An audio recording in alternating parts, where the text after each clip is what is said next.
In today's episode, the final details are added, Teaton goes on a journey, and the layout makes its exhibition debut.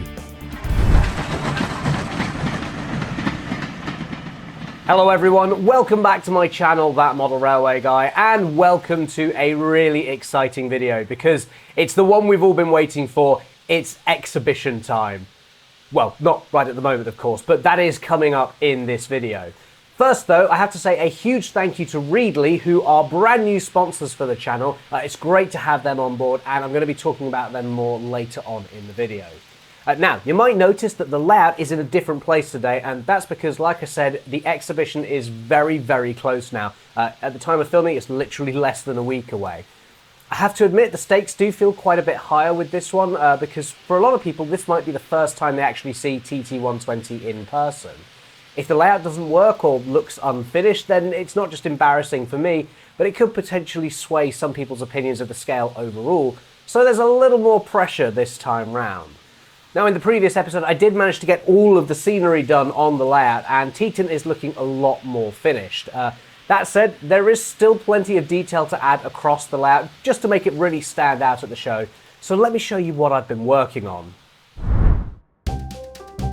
So, a few things have changed since you last saw the layout, and the biggest differences of all have been made around the station. You might notice I now have some brick walling along the back of the platform, which just separates the station from the road behind. This also does a really good job of helping to hide that join for the removable section too, which is an added bonus. And just to make this walling a bit more interesting, you can see I've added some advertisement signs as well. These were actually some 00 gauge signs I had left over from Reedley, but by using the smallest ones they work quite nicely in TT. Speaking of signs, we now have the running in boards for Teaton glued in place on the platforms. I designed these myself before 3D printing them and then painting them up, which in this small scale was a little bit of a challenge. There's also a single bench on the platform as well. We did buy 6 of these originally, but they were so brittle that this was the only survivor, so that's why it's the only one. One thing I'm really happy with though is this footbridge. Now, originally we looked at some ready-made bridges or even the kits that were available, but they were all way too wide for the platforms we had. So this is a design that I found online for an N-gauge footbridge, which I've adapted to fit our needs, and I'm genuinely really impressed with how it's turned out. Once I printed it out, I gave the whole thing a coat of cream paint before very carefully putting in the black lining, and the result is a really nice footbridge which looks perfect for the station. I've also printed some water columns for the ends of the platforms too. With the large water tower being nearby, we really did need somewhere for the locos to fill up, so this seemed like the best place, and I think it's a nice little detail to have on the station. Of course, the diesel locos need to refuel as well, so beside the water tower I've added a little fuel tank which has been painted to look a bit beaten up. And around the entrance to the upper level, after the trains cross over the bridge, we have some more walling here just to remove that sheer drop down to the line below. These were a pretty quick solution as this area didn't feel quite right without something being here, but I may well blend them in with some foliage in the future. Finally, I felt like the station needed its own signal box controlling the points. So this Pico kit was built and painted up, and it fits in really nicely with the surrounding brick theme in this area. If you're looking to add some extra detailing to your own layout, but you need some ideas to get started, well, Reedley might just be the place to find some. Reedley gives you unlimited access to over 7,000 magazines and newspapers, including several of the big railway modelling magazines like Railway Modeller, BRM and Model Rail. You can access all of these great magazines in one place, and it's not just the latest issues either. You can look through their back catalogues as well. So you can read all about a layout that was featured in a previous edition, which maybe you've recently seen at an exhibition, or perhaps even check out a tutorial article from years ago, which is now something you want to try out on your own layout. There's plenty to check out, and of course it's not just railway magazines that are on there either. There's loads to check out, including national newspapers too. I've been trying out Reedley myself, and I have to admit, I've really been enjoying it. I very much used to be the sort of person who would buy all of the magazines and this is just a very small selection of some of those, but you can see they do take up quite a lot of space. In comparison with Reedley, now I can access several different magazines all on my phone or tablet. And so in addition to saving me a lot of extra space, which I can then fill up with more model trains, it's also a bit more environmentally friendly too, which is another big bonus. Now, you guys can actually get a free 2-month trial for Reedley, which is awesome. Just click the link that's down in the description and you can head over to their website to see all of the titles they have on offer and of course try out the service for free. Like I say, I've really been enjoying it, and I think having access to all these railway modelling magazines is going to be great for a lot of other railway modellers too. So definitely worth checking out in my opinion. Thanks so much to Reedley for supporting this video, and now let's head back to the layout. It's not just the station that has had detail added to it. For example, I 3D printed this derelict cottage from a file I found online to sit at the very front of the layout. Painted up and with some vines and weeds added to make it look even more rundown, this is a great addition that fills this little corner just in front of the incline really nicely and adds some extra interest to the scene. I've also added some fencing and foliage around the tunnel too, just to create a boundary to the railway in this area. And this is one of those things where I don't think anyone would have noticed if this fencing wasn't here, but it does add a little more detail to the scene and I think it's a nice touch.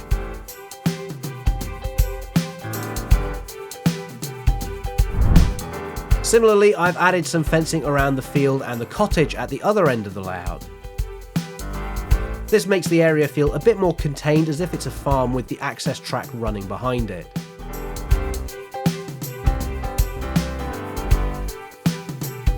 And now that the field is secure, I can add some sheep to it without having to worry about them escaping. Now these sheep are from Model U, who have very kindly provided these and all of the figures for the layout too. I do have to admit I painted the sheep very quickly, as there were so many of them to do, but from a reasonable distance I think they look okay, although in close up on camera you might be able to see how rough they really are. That is of course though down to my painting skills and nothing to do with the actual figures themselves. Thankfully I had a bit more time to spend on the other figures. I'm definitely not an expert painter, but in this small scale I do feel like I'm doing the Model U figures a bit more justice here. Now these have all been stuck to the layout using tacky wax, which is, well, it's a tacky kind of wax, which will allow the figures to stand upright without falling over. But unlike just gluing them in place, the tacky wax allows us to remove and reposition them if we want to, which is very handy. Now most of the figures are naturally focused around the station, mainly passengers or station staff.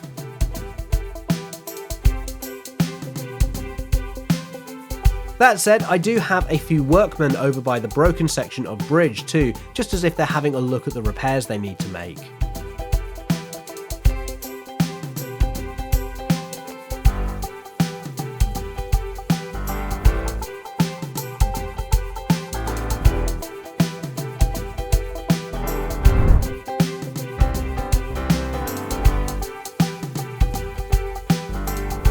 I have to say, I'm also really impressed with the Class 08 figures that Model U do as well. You can see we've got both a driver in the cab as well as a shunter stood on the front steps, which is a lovely little detail and is going to be perfect for when this loco is shunting wagons around the yard. Speaking of the yard, we've also got a couple of guys here standing around one of the skips. The skips are a new addition too, and the stuff inside is actually just some broken bits of scrap material we had lying around. I think it's actually made up of some spare doors and windows from the laser cut buildings. We've also got the loads covered in tarpaulins in this area too, and along with the skips, this was just to add a bit of general clutter to the area so that the yard doesn't seem too neat and tidy. One of those loads has also ended up on the back of a lorry too, and that brings me nicely onto the vehicles that are on the layout. These are a mixture of Oxford die-cast vehicles and some 3D printed cars too. The Oxford die-cast ones obviously have a lot more detail, and they do some nice larger vehicles too, like the bus which I've positioned outside that little depot building. But the 3D printed cars serve their purpose too, just filling things out a bit more. The layout could probably do with a few more of these, but to be honest, this is going to be fine for the exhibition. And speaking of the exhibition, work has really turned towards getting everything sorted for the show now. but not everything has gone to plan. Now, as nice as it is to get all the little details in place, none of that really matters if I can't get the layout to run. Now, obviously you can see it is in fact working, the trains are running. But since I've moved it down here in preparation for the exhibition, I have had an issue where all of the points just suddenly decided they didn't want to play ball anymore. It was really frustrating, and in particular I've had a lot of trouble putting the control panel together and figuring out all the electronics to get it all talking to the layout properly. There is still some stuff that I don't quite fully understand, and I've probably wasted a day or two just tearing out my hair in frustration. The upper level in particular has caused a lot of problems. There was a point, no pun intended, where I didn't think any of the turnouts for the station were actually going to work at all, and I was really genuinely worried that I'd have to literally pull the entire upper level off in order to fix the problem. Obviously, I wasn't going to do that right before the exhibition, so then it was a case of, okay, how do we run the layout without changing any of the points in the station? And, then I'd have to deal with the bigger problem after the show. Thankfully, it is now all sorted, at least for the most part. Originally, I thought there must be a problem with my wiring, that I'd somehow done it wrong, which is not only a problem for me, but also I've done a lot of video tutorials on that subject. So then I'm panicking, thinking that I've given everybody who's watching these videos bad advice too. In reality, that wasn't actually the case, thankfully. It actually came down to the ribbon wires that connect the control panel to the different parts of the layout. And so I was able to get all of those sorted, and all of a sudden everything jumped back into life, which was very relieving, I have to tell you. But I do think this is a good opportunity to highlight that not everything goes perfectly for me all of the time. I know I edit these videos to show the interesting bits and keep them moving along fairly quickly, but sometimes stuff doesn't go to plan, and I don't want to shy away from that. Obviously, these videos are like 15 to 30 minutes long. The actual modeling takes a lot longer than that, though, and so what you're seeing is very much the edited highlights. So if things do go wrong for you too, you're not alone, and I'm certainly not immune to it. So yeah, it's been pretty frustrating these last few days, and I do think that is worth addressing. Anyway, like I said, all the points are now working. I think there's just 2 uncouplers that aren't working properly, and I'm pretty sure I know how to fix them, but they're not vital, and now that we're just a few days away from the exhibition, I kind of want to stop meddling with things now that most of it's working again, just in case I make things worse. Something else that I do need to address though is the front of the layout. Now, obviously we're going to make all this look very nice by painting the edges black and putting some curtains around the front. But I am very aware that the trains are really, really close to the edge here. Now, last year at the Spa Valley Railway Show, it got very busy, especially on the Saturday. And while I don't think anyone would intentionally knock a train off the front, it only takes someone to catch something with their coat or a bag as they turn around, or even just accidentally bump into the layout, and you could end up with a train on the floor very, very quickly. Obviously, the solution to this is to set the track back from the edge a bit further, but because this baseboard was designed to fit in a very specific place in my dad's office, and because he wanted the 2 lines plus the incline that going around the outside, I've had to use all the depth I can in order to fit everything in. But what if we extend the layout just for the exhibition? Not much, just by a few centimetres, just so there's a little bit of space in front of the main line, but it would mean that if a loco does come off the track, it won't fall all the way to the ground. So I've come up with these, which are some little extension boards I laser cut. There's 4 of them in total, and they're going to sit just in front of the layout like this. Now, I made all of these really quickly. All 4 of them, I think, took about 2 hours to make in total.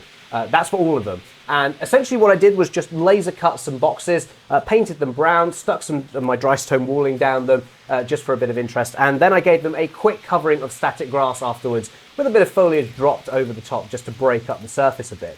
And yeah, considering how quickly they were made, I'm really pleased with how these have turned out. So like I showed you earlier, these are just going to be clamped to the front of the layout, so they'll be nice and easy to install. I think it's going to be so much better than just having a blank extension or even just a barrier in front of the layout. And it's going to add a little bit of extra scenery for the exhibition.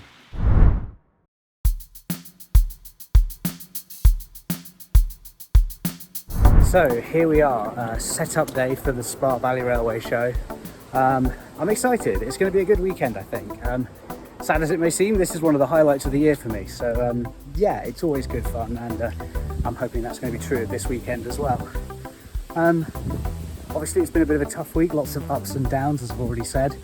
And on the one hand, I'm sort of really pleased with what I've managed to achieve. I've managed to get everything working. At the same time, I don't want to get my hopes up too much in case there is something else that goes wrong at the last minute. I don't want to tempt fate in a way, but unlike taking the modular layout last year, which was quite a big layout and lots of different sections, Teaton is just one board. So hopefully we just put the legs on, move the board in and put it on the legs, and plug the power in, and it should be good to go. The rest of it is just set dressing after that. So hopefully the setup will be a lot easier this year. So.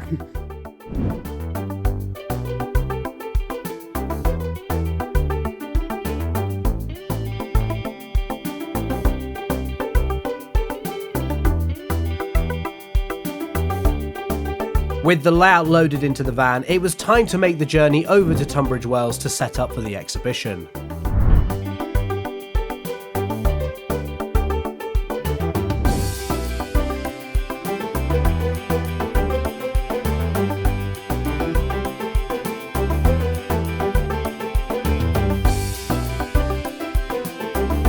Upon arrival, I was able to get hold of a trolley from the railway, and this was used to transport all the extras for the layout inside.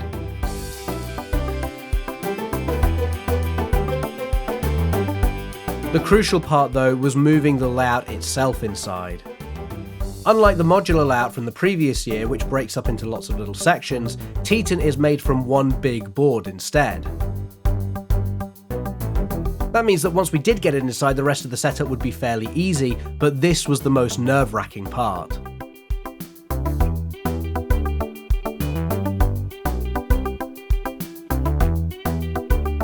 Thankfully, we were really near the entrance, which meant we didn't have to go far.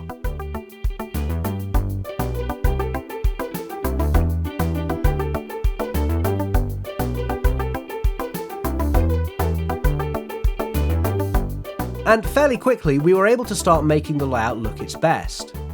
So at the moment, I'm just now clamping the front extensions onto the front of the layout to make sure I get these nice and flat. But the point with these is because the trains are very close to the edge of the board, should anybody catch it with their coat or a bag or anything like that, trains have the risk of falling or taking a rather large nosedive. By having that in front, instead of taking a rather large nosedive, they'll hopefully just topple over onto the side there. And although these aren't, these are sort of designed to break away, rather than somebody knocking you around. That's the hope anyway. Is this supposed to be magnetic? No, it just slots in. There you go, that's it. And it wasn't long before the layout started attracting interest from volunteers at the railway. Ideally it needs to be about another foot bigger this way, and then you'd have nice smooth curves and everything. Lovely. But it's built for a very specific space. This turned out to be a blessing in disguise, as it gave me a chance to practice my patter about how the layout was made, and how I tried not to rely too heavily on the laser cutter. That's all laser cut, the walling is all laser cut, all these arches are laser cut, the bridge was laser cut, the fencing is laser cut, all this walling is laser cut. And then what isn't laser cut has been 3D printed. Partly one of the things I've been trying to do with it is, so when we've got like the buildings that we put on, I've released them as kits. So it's sort of like, because I don't like the idea with the channel of kind of going, hey, here's this thing that I'm showing you how to make a thing, but you can't use it because I've made it custom myself. Yeah. So with these arches, we've gone, well, I've made them, now I've done the work, they're available as a kit to buy. So that's the hope, that it's not just sort of like for my own benefit, that it's also sort of, giving good for everybody. The TT model is something as well. Amazingly, it wasn't long before we managed to get trains running either. The A3 Nighthawk was chosen for the initial run, as this tends to be the most fussy of my TT locos.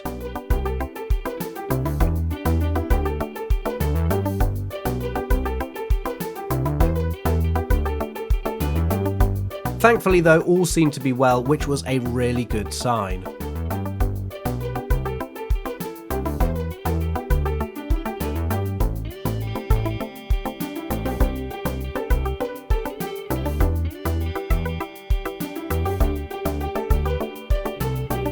With the trains now running, the finishing touches could be added, like the lighting and the black curtains along the very front, which made a huge difference. I was also able to make use of a big screen directly behind the layout, which was fantastic as it meant I was able to show how the layout was constructed alongside the finished result. And so with everything ready to go, the layout was then covered over for the night, ready for the exhibition to open the following morning. So, as you may have guessed, with the layout now complete, we are coming towards the end of the series, but there is still one more episode to go. I've had a lot of questions about how the layout is operated, how we go about getting locos facing the right way round without using a turntable. And all that is going to be explained in the next episode, which you can watch right now by becoming a channel member. So yeah, there's actually a really nice little sequence that you can run on Teaton to keep things interesting, and I do think it's one of the best designs I've ever come up with because it does give you so many different options. Like I said, you can see that and more by becoming a channel member. Just click the join button below this video or follow the link that's down in the description and you'll be able to watch the final episode straight away. It's only £1.99, and of course there's lots more content coming in the future too. In fact, I've already had some ideas for things I can do with Teaton as well. So yeah, you don't want to miss out on this one, and hopefully I'll see some of you in the members area really, really soon.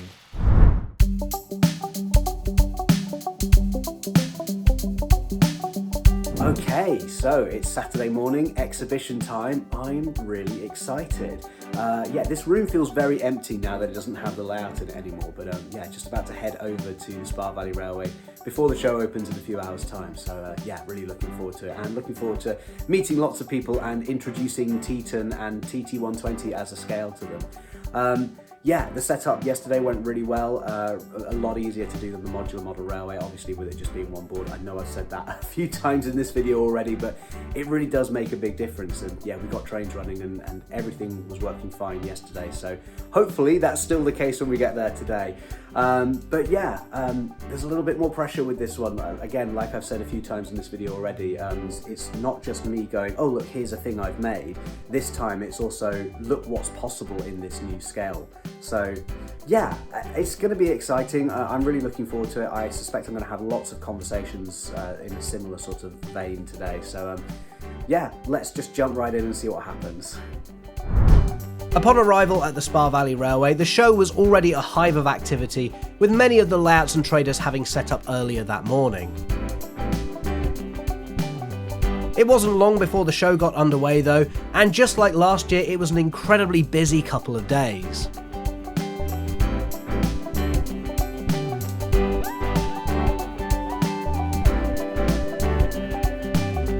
Because Teaton has two continuous circuits, we were able to have multiple trains running at all times to keep people interested, which was a big improvement from last year. This is really handy in my case in particular, as obviously lots of people want to chat to me about the layout.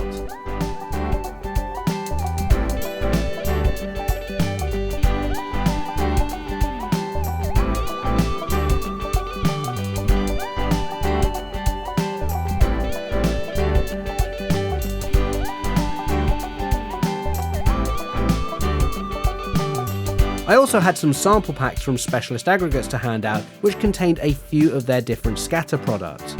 These were really popular, and hopefully it'll introduce a lot more modelers to their range, which, as you know, I've used extensively all over this layout.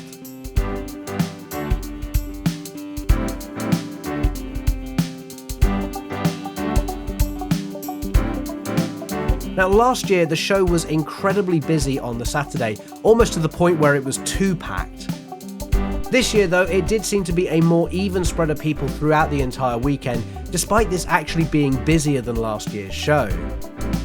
I'm really pleased to report that well over 1,600 people attended the exhibition, which is incredible, and it's now a major annual event for the railway.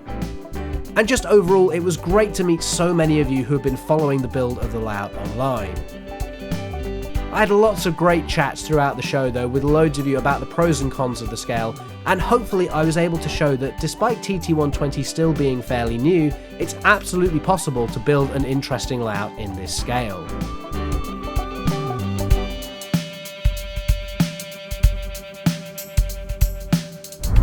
So that is it for the Spa Valley Railway Model Railway Weekend 2024. I have to admit, I did wait a week or so before filming this little outro because I completely lost my voice after the show.